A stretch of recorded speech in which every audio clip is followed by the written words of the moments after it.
cool off, but at this moment in our lives na yun, everything is starting to happen again with his career. He just did a Hollywood movie and now he's doing an international soap opera.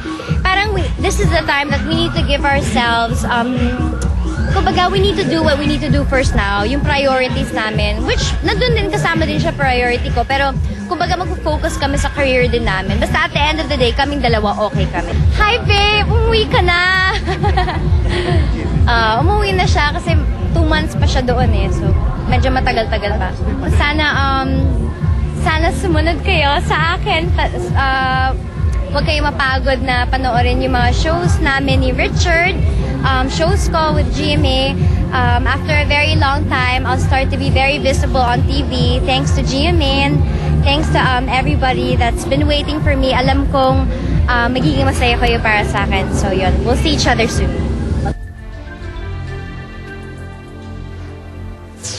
Correction lang po, correction. Regarding Heart Evangelista's first GMA appearance, mangyayari lang po ito bukas sa Showbiz Central at sa SOP next Sunday. Bali, bukas tapos Sunday. Direct, hindi pa pwedeng pag mga correction si Lolit? Oo, mga correctional, etc. Pagpabalik po namin mga kaibigan, si Dingdong Dantes. Makikita nyo po kung anong itsura niya sa EDSA. Ganun pong itsura mga kaibigan. Pagpabalik namin, Dingdong Dantes, antindi nito! Nakakagulo sa studio! Up next. Nooy si Seryo ng Marimar. Ngayon muling aagos bilang si Fredo ng Jezebel. Isang naiibang Dingdong Dantes. Makakasama natin ngayong hapon live sa pagbabalik ng Star Talk.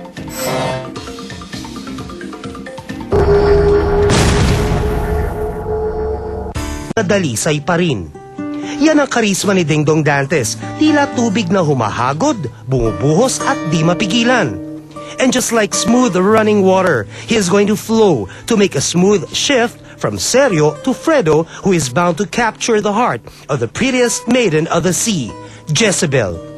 Subalit bago siya magpatuloy upang bihagin ang puso ni Jezebel, bibihagin muna siya at tatangayin ng intriga.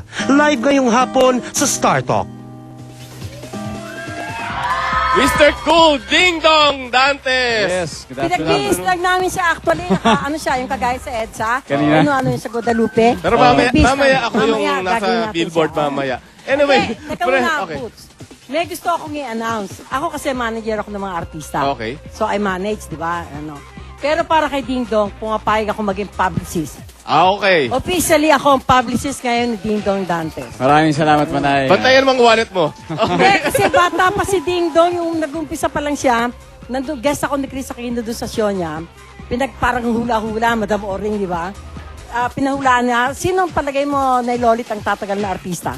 Sabi ko, pagka na-manage very well, si Ding Dong Dantes. Hindi siya kanya, maganda kay Ding Dong. Hindi lumaki ulo, di ba? Hindi, at saka very professional. At mabait. Wala kang maririnig na masama tungkol sa kanya. Lahat ng katrabaho niya, mahal siya. Thank you. Salamat Ito po sa naman tiwala ngayon. nyo. Tiwala nyo. Okay. From Seryo, naging Fredo, pero meron ka doon kailangan i-unlearn. Ano ba yung mga dapat mong i-unlearn para maging Fredo? That's right. Kasi nung yung Marimar, medyo mahaba yung naging run namin. So, sobrang napamahal sa akin yung character ko, tsaka yung characters ng iba. Na to the point na sobrang naging familiar na ako sa mga eksena, sa mga attacks namin ni Marian sa bawat eksena. So, sa pagiging Fredo, kinakailangan iba talaga, malinis at very fresh yung atake. So, kinakailangan, kumbaga, i-defamiliarize ko yung sarili ko sa dati kong character, actually kahit sa sarili ko rin, and kay Marian. Para pag una ko siya makita, parang bagong-bago yung pagtatagpo namin. Parang, Si Jezebel ito. yes. At hindi na si Marimar. Hindi na si Marimar, Okay. si Jessica. Meron ng buntot, no? Paano magiging marimar? Eh, di ba nagbabagong anyo din siya? Okay, nagkakaroon din siya ng paa. Okay, so... Teka ayun muna, nga. may sinasabi si Joey De Leon. Oh. Ang isda daw, hindi daw lumalangoy ng paganyan. Pag Yung ganun dolphin- daw dapat, oh. Dolphin kick ang langoy niya, di ba? Yes, Oo. pag ganun. Pero gusto ni Joey lumangoy kayo patagilid. Mahirap yun, mahirap yun. Pero hindi, may isang eksena kami na patagilid ang langoy namin. Actually, yun yung eksenang ma-aksidente ako, tapos sasagapin niya ako. Meron patagilid doon to Joey. Baka kaya patagilid dahil nakayakap sa'yo si Marian. Parang gano'n na nga. Di ba? Imaginein mo May yun. pinoprotektahan lang. Kaya nga, Okay. imaginein mo yun. Hindi, pero ano yung pagkakaibang gagawin mo para, di ba, para mga maiba talaga yung karakter ni Fredo from Seryo? Well, si Fredo dito, mas seryoso siya sa buhay. Mas dedicated siya, focused siya, actually business-minded. Si Sergio kasi happy-go-lucky, parang bugoy-bugoy na spoiled brat, parang ganon. Dito mas seryoso siya. So, mag-iibang lahat ng yan pag makikilala niya si Jezebel, lalambot ang puso niya, mapapaibig siya. Okay. So, eto na ngayon. Willing ka daw mag all the way. Ano ba ibig sabihin nila ng all the way? Kubutubad. Ano ba yun? Parang si Joaquin Ano to? Vergado. With matching rain effect daw. May ganun ba? Oh. Willing kang gawin yon? Hindi, ang sa akin lang, I want to be prepared for everything na kinakailangan. Siguro, mas importante dyan talaga yung performance. Much more than the physical whatever, di ba? Saka syempre, kinakailangan approved by the chairman na Guadjo yan. Hindi naman tayo Kaibigan ni magpapalala. Lolit yun. Okay. And, Karibal ni Lolit. and Jezebel is, karamihan talaga ng mga manonood nito is mga kabataan, Bata, oo. mga bata. So, kung kinakailangan, di ba, kailangan handa ako. Pero kung hindi naman, then, hindi. Speaking of mga bata-bata naman, very protected ka raw kay Marian. Lalo na dahil naka-topless. Anong ginagawa mong proteksyon? Inaawa, ano mo? Hindi kasi... Ano? Hindi, yung... Ginagano niya? Ganun, niyayaan Siyempre, mo para gentleman hindi siya. makita. Oo. Hindi, basta sinisigurado ko lang, kunyari ka-eksena ko siya. Kapag yung pag nyari, nag-cut, ako yung una mag-aabot sa kanya ng balabal niya para, kasi ako pinakamalapit sa kanya eh. And syempre, being her leading man, I have to protect her always. Pero balabal ang pinatatakip, ha? Balabal, pero ako Okay. syempre, Siyempre, ano? syempre may balabal. Sen- may balabal. Hindi ka na nanyansing? Ay, hindi. Talaga? Never. Ikaw, hindi ka chinatsansing. Syempre, ako unang dapat protection sa kanya. So, bakit ako unang gagawa sa Si kanya? Lolit ba naging Jezebel, paprotektahan mo rin? Oo, Oh, no? syempre. Kahit ngayon eh. O lulunurin? Diba? Mas lalo na. Teka, nasang level na ba kayo ni Marian? Nasang level Oh, na? after 6 Marimar, feet, eto 10 na feet? naman. Sa ilalim? Hindi. Yung Yung sa level ng toong ano buhay. Sa level ng... Kasi I would say na sobrang malalim naging samahan namin sa Marimar. Kaya nga dito sa Jezebel, gusto ko fresh ang attack namin pareho sa mga eksena para ma-translate din sa TV na bago rin yung pagkakakilala namin sa isa't isa. Pero syempre off-cam, mas tumitin na yung pagkikilala ko sa kanya dahil mas challenging sa kanya tong role niya ngayon and ako, dito ako para suportahan siya. Ang gwapo talaga ni Ding Dong, no? Oo naman. Ano to? Oo, gwapo. Pero gaano kalakas yung pressure ba to surpass yung na-achieve ng Marimar?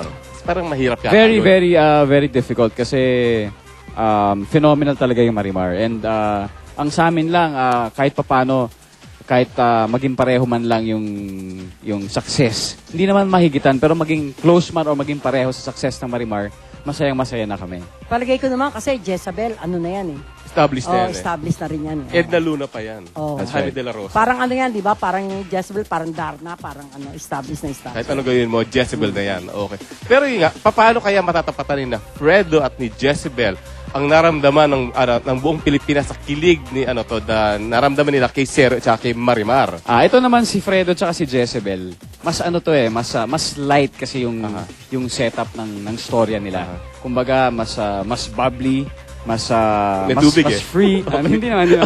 Babo. Mas free, mas light. Pero hindi kayo mas Medyo may intimate. pagka-comedy ng konti. Hindi, pero yung intimacy nyo ni Marian Yung dito. intimacy namin hindi pa namin masusukat ngayon eh. Kasi depende rin yan sa pagtakbo ng storya. Kung gaano rin kalalalim yung relationship. Hindi, di ba yung sa Marimar, marami kayong mga eksenang parang maraming kissing scene, maraming That's ano. right. Dito ba sa Jezebel? Dito Ano hindi yan? pa namin alam. Pero so far, wala pa naman po masyado. So, kailan ang Jezebel ulit? Sa Monday na, pagkatapos ng Joaquin Bordado, excited na talaga kaming lahat. Sino pa mga iba niyong kasama dito? Siyempre, lahat po na nandito kanina, sina Ricky Davao, of course, Mylene Dizon, Miss Jean Garcia, kasama po namin, Michelle Madrigal, directed by, of course, Binibining Joyce Bernal and Don Michael Perez. Okay, mga kaibigan, si Fredo ng Jezebel. Monday na, siyempre with Marian Rivera. That's right. Jezebel. Okay, sila sa Tubianan Simetria. Salamat at narinig yun na ang panig ni Jeneline Mercado hinggil sa pagkakaugnay niya sa music channel VJ na si Andre Felix. Ang panig naman ni Andre Felix ang maririnig nyo exclusive sa pagbabalik ng Star Talk. Bye-bye, Ding Dong! Bye!